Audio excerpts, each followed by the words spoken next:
The 1960s gave us some of the most mind-bending science fiction ever put on screen, yet not all of it was celebrated. While critics were busy praising the obvious blockbusters, a handful of films slipped under the radar, ignored, dismissed, or flat-out ridiculed at the time.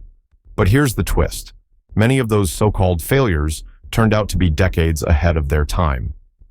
So, what hidden treasures did critics completely overlook in the swinging 60s?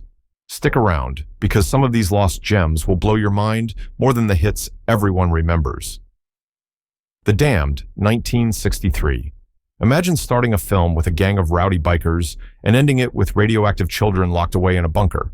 That's The Damned, a British sci-fi thriller so strange and unsettling that critics didn't know what to make of it.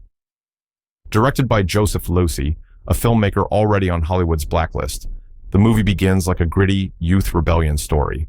Leather jackets, knife fights, and gang bravado, it looks like another crime flick. But then the narrative shifts into something completely different. Halfway through, the film veers into Cold War paranoia.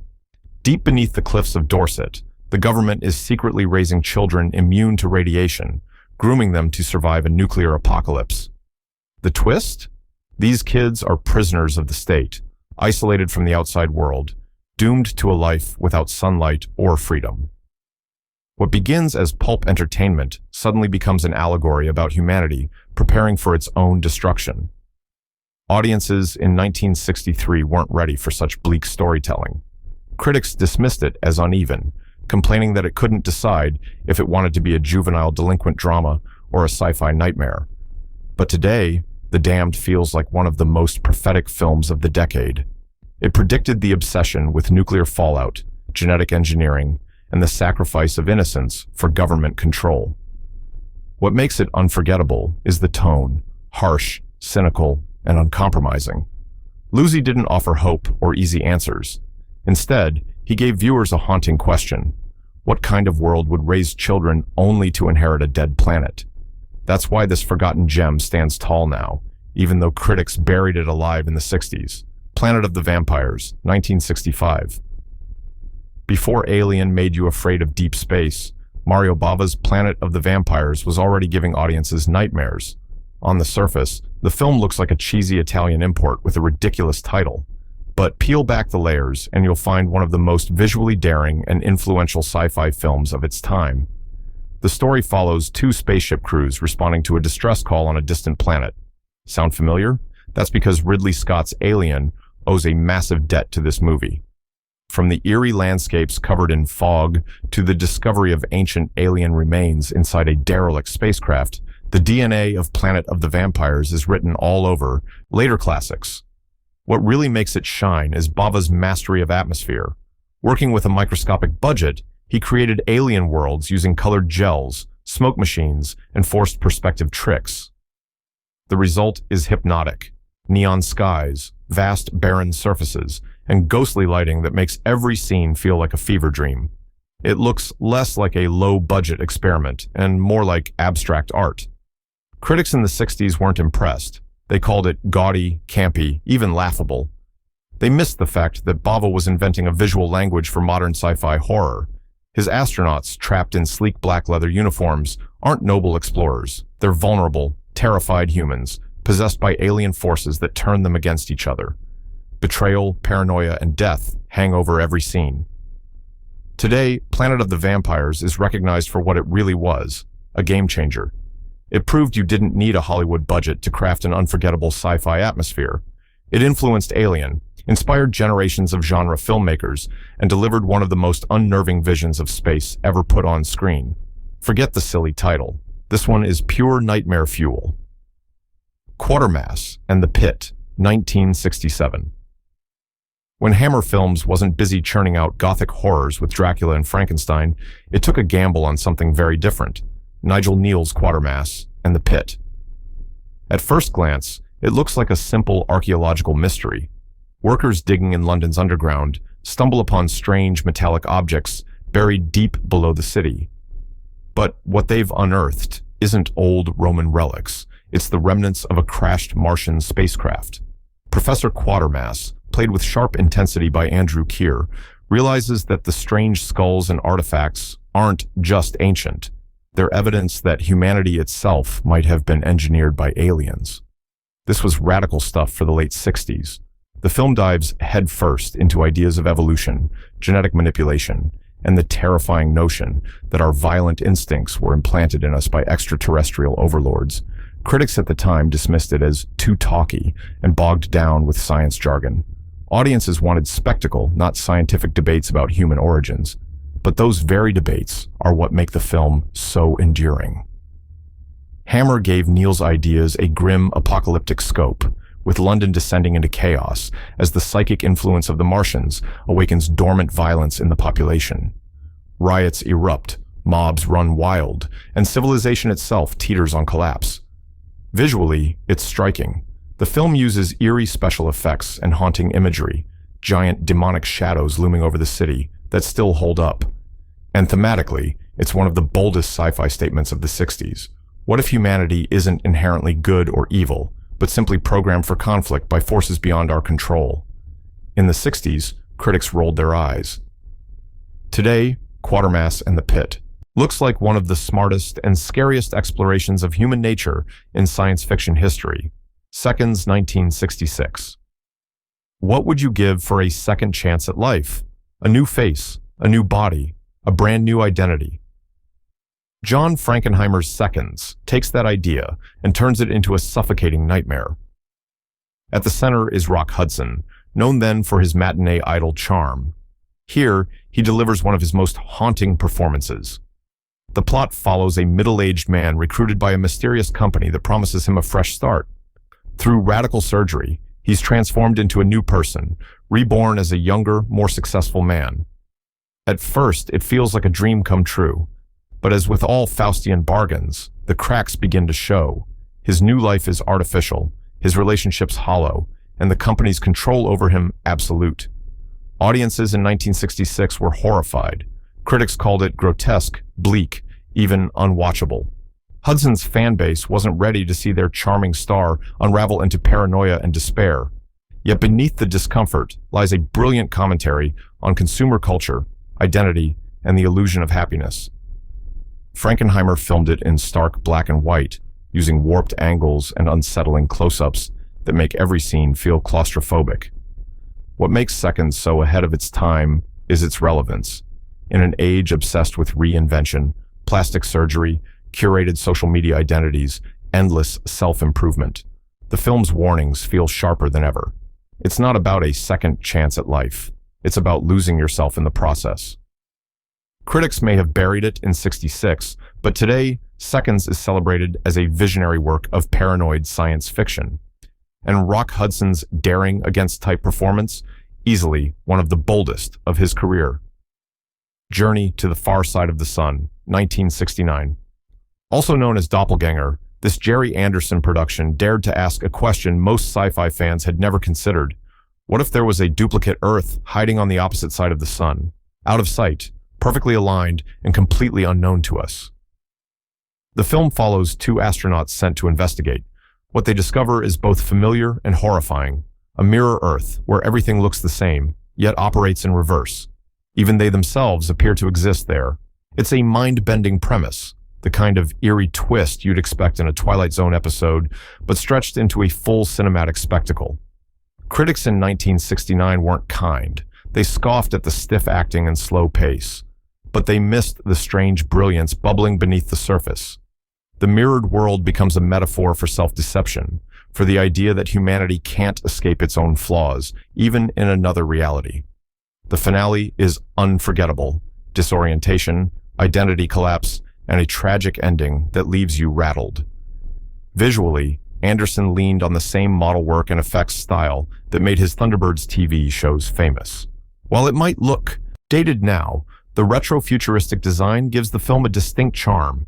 And thematically, it's pure 60s paranoia. Even when we search the stars, we only find distorted reflections of ourselves. Journey to the Far Side of the Sun didn't win over critics in its day, but modern viewers see it as one of the most haunting what-if stories of the decade. It's a reminder that sometimes the scariest thing out there isn't aliens, it's us staring back in the mirror. The 10th Victim, 1965. Long before the Hunger Games or Battle Royale made death matches a global obsession, Italy had already cracked the code with The 10th Victim. Directed by Elio Petri, this stylish dystopia asked a disturbingly playful question. What if murder was legalized? As sport. The film throws us into a near-future society where people sign up for The Big Hunt, a televised game where hunters and victims pursue each other across glamorous cities. Win 10 rounds and you walk away rich and free. Lose, and you're just another headline. Ursula Andress and Marcello Mastroianni star as rival participants, their deadly cat-and-mouse game dripping with wit, sex appeal, and satirical bite. Critics in the 60s didn't take it seriously. They called it shallow, too campy, too obsessed with style over substance. But what they missed was how far ahead of its time it really was. The film skewered consumer culture, turning assassination into entertainment, complete with product placement and advertising tie-ins. Sound familiar? Decades later, we'd be glued to reality shows and dystopian franchises built on the same premise. Visually, The 10th Victim is a knockout. Petri paints the future with swinging 60s colors, surreal costumes, and futuristic architecture that still looks cutting edge. Andress, decked out in a bullet-firing bikini, became one of the decade's most iconic sci-fi images. Beneath the camp, though, lies razor-sharp satire, a world where life and death are just ratings, and morality is something you can buy and sell. Dismissed as pop fluff back then, today The 10th Victim feels chillingly relevant. It didn't just predict dystopian fiction, it predicted us, our obsession with spectacle, and our willingness to turn everything, even death, into entertainment. The Day the Earth Caught Fire, 1961. Most 60s sci-fi went for spaceships and aliens. This British thriller decided to go bigger, the entire planet. The Day the Earth Caught Fire opens with London reporters discovering the terrifying truth: nuclear tests have knocked Earth off its axis. The climate spirals out of control, cities bake under deadly heat, and humanity faces extinction. What makes this film unique is its realism. Instead of space heroes or evil Martians, we get journalists scrambling to piece the story together. The action unfolds through gritty newsroom tension, echoing real headlines of the Cold War era. Director Val Guest shot it like a docudrama, blending sweaty chaos in London with stark warnings about nuclear power. Critics respected its craftsmanship, but shrugged off its impact. Audiences found it too bleak, too grounded, and far too grim for the escapism they expected from sci-fi. Yet, those very qualities are what make it so powerful today. Watching it now feels eerily modern, almost like a climate change thriller decades ahead of its time. The collapsing weather patterns, the rising panic, the sense that politicians don't have control, it all hits uncomfortably close to home. The film even ends on an ambiguous note, showing church bells ringing as humanity waits to learn if the Earth will be saved or consumed in fire. That refusal to comfort audiences was bold, and it's one of the reasons The Day the Earth Caught Fire has aged far better than many of its flashier contemporaries. In the 60s, critics overlooked it. Today, it reads less like science fiction and more like prophecy. The Last Man on Earth, 1964. Before Will Smith, before Charlton Heston, there was Vincent Price, alone in a plague-ravaged world. The Last Man on Earth was the first adaptation of Richard Matheson's novel I Am Legend, and while critics dismissed it as a bargain bin horror, its influence is staggering. Price plays Dr. Robert Morgan, the sole survivor of a global epidemic that turns people into vampiric creatures. Every day is the same. Fortify the house, hunt the infected, cling to sanity in the ruins of civilization. The black and white cinematography makes it hauntingly stark, transforming empty streets into a nightmare of loneliness and paranoia. Audiences in 1964 weren't impressed. They wanted big spectacle, not a slow burn study of isolation. Critics called it cheap, depressing, even boring.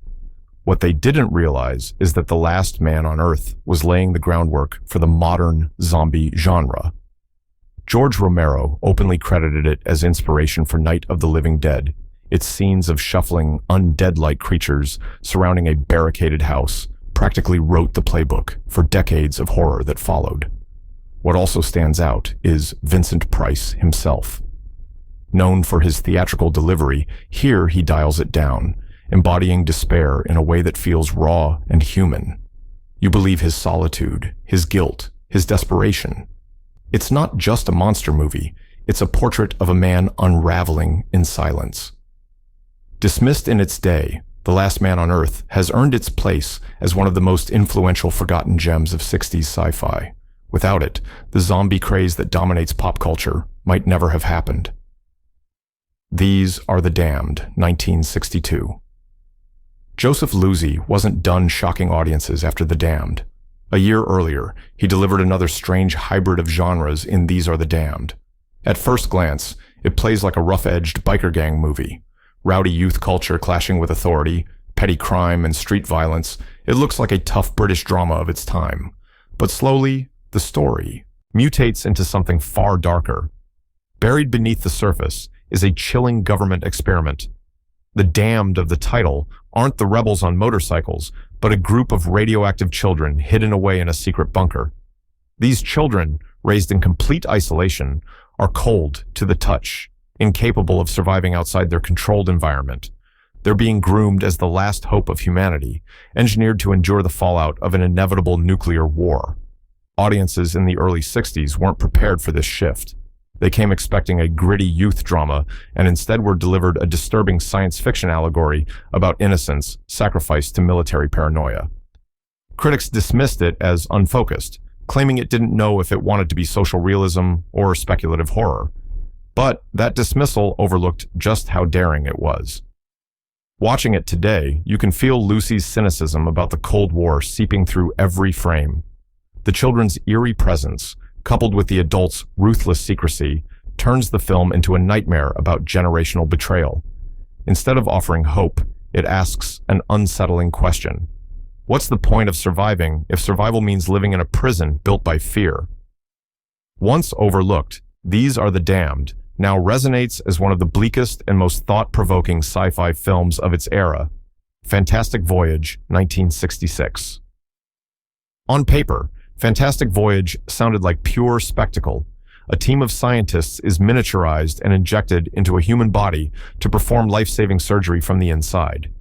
Critics in 1966 thought it was nothing more than a gimmick, a novelty blown up to feature length. One review sniffed, but they missed the bigger picture. Directed by Richard Fleischer, the film turns the human body into the ultimate alien landscape. The crew navigates through arteries, lungs, and the brain itself, facing biological dangers that feel as threatening as any space monster. Blood clots become avalanches, antibodies attack like hostile creatures, and a damaged heart chamber becomes a collapsing cavern. The special effects won Academy Awards, and for good reason. They're dazzling even by today's standards. Yet, what critics ignored at the time was the sheer imagination behind it. This wasn't just a sci-fi gimmick. It was a bold rethinking of what exploration meant. Instead of traveling to distant planets, the crew dives inward, revealing that the human body is as vast, strange, and terrifying as outer space.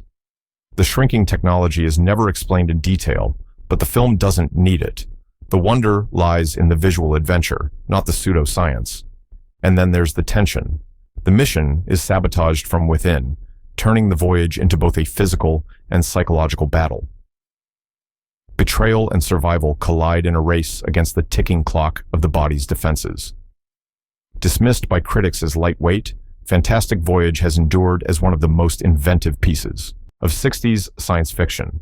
It proved that imagination was as important as rockets, and it inspired generations of filmmakers, from inner space thrillers to modern CGI blockbusters. A for Andromeda, 1961 BBC TV. Most people know Michael Crichton's The Andromeda Strain, but fewer remember that Fred Hoyle's A for Andromeda came first, and it shook British television when it aired in 1961. Unlike flashy space operas, this BBC production played it cold, cerebral, and unsettlingly real. The story begins when a group of scientists detect a mysterious signal from space.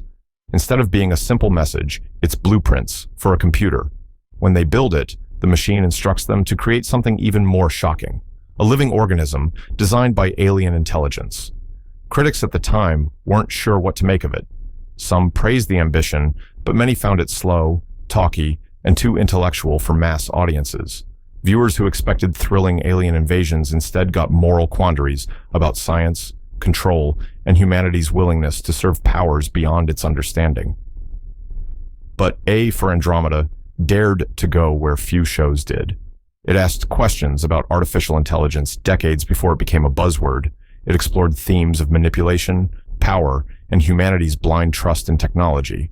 And it wasn't afraid to end in tragedy, with the scientists realizing too late the cost of their curiosity. The series was a hit with audiences, but quickly forgotten as flashier sci-fi took over.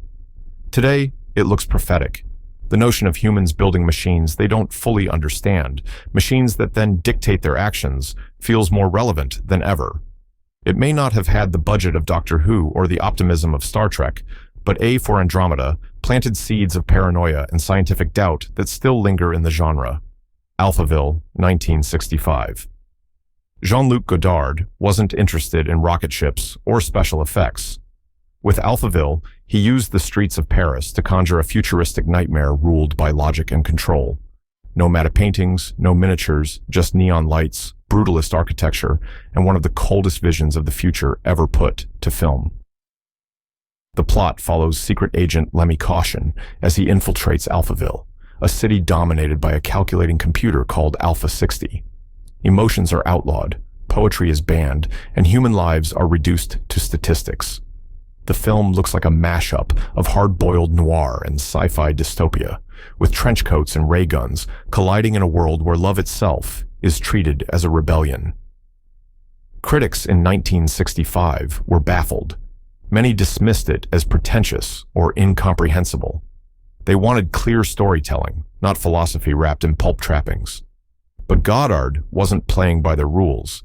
He used the genre as a weapon, transforming science fiction into a reflection of authoritarian control and the dehumanization of modern life. What stands out now is how much Alphaville influenced later dystopias.